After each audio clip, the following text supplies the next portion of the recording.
During the recent crisis between Israel and Palestine, Erdogan has clearly said that the United Nations once again fails to provide justice to the Muslims. It's time for Muslim countries to have their own United Nations. President Erdogan further mentioned that the fate of the world's 1.7 billion Muslims is no longer in the hands of the 5 permanent members of the UN Security Council. The United Nations will have to pay for each body, otherwise, the UN will be rejected and we will create our own Muslim United Nations. The world is bigger than 5, is a famous slogan used by Erdogan to criticize the permanent members of the United Nations. Erdogan has a dream to unite Muslims. He has a dream to revive the Muslim Empire. An empire that is even greater than the Ottoman Empire. An empire with 1.8 billion people making up about 24.1% of the world population. An empire that stretches from Indonesia to Somalia. An empire with united Muslim nations. Erdogan is a true follower of Islam and always believes in Muslim unity. Whenever something happens with Muslims around the world, Turkey is always there for help. During the Armenian-Azerbaijan War in 2020, Turkey helped free Karabakh Mountain and captured land in Azerbaijan. Turkey provided military drones to Azerbaijan during the war, which proved to be the game changer for Azerbaijan. Erdogan is the only Muslim leader to openly condemn Trump's Middle East peace plan, calling it an occupation plan.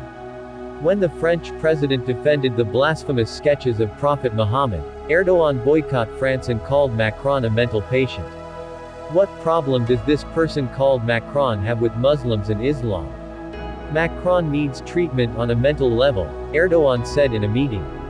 Erdogan openly criticized India for its occupation of Kashmir and sided with Pakistan.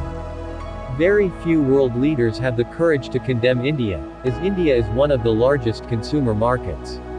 Erdogan always worked for peace in Syria. He condemned the violent policies of Syrian President Bashar al-Assad and provided military aid to the freedom fighter in Syria. Erdogan saved Libya from division. Erdogan didn't turn his face from the destiny of Rex Somalia. He also condemned the annexation of Crimea. Erdogan has a dream to rebuild Turkey as a Muslim nation like it was in the time of the Ottoman Empire. After the fall of the Ottoman Empire, Turkey was made a secular state by Mustafa Kemal Ataturk.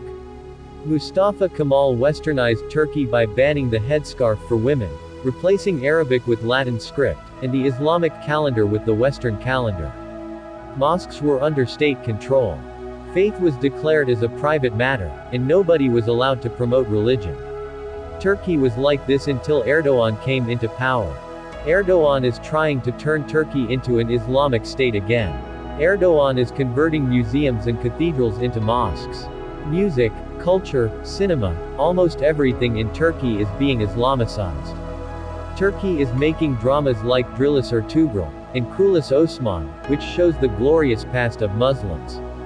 By this, Erdogan wants to promote Islam to the world. Erdogan's wife, unlike the preachings of Mustafa Kemal, wears a headscarf. Turkey is the de facto leader of the Muslim world.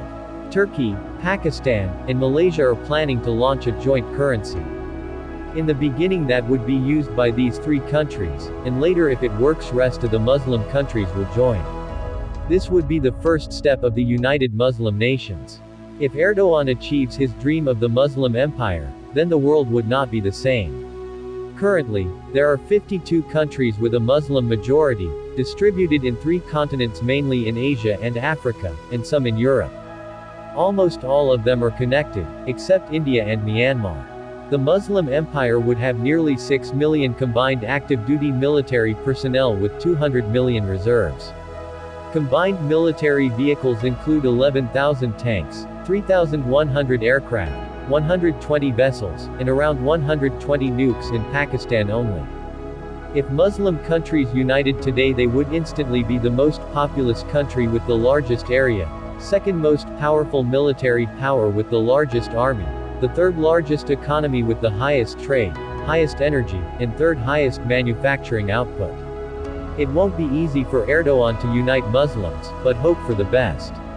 Thank you for watching the video till the end. Be sure to subscribe the channel if you haven't yet.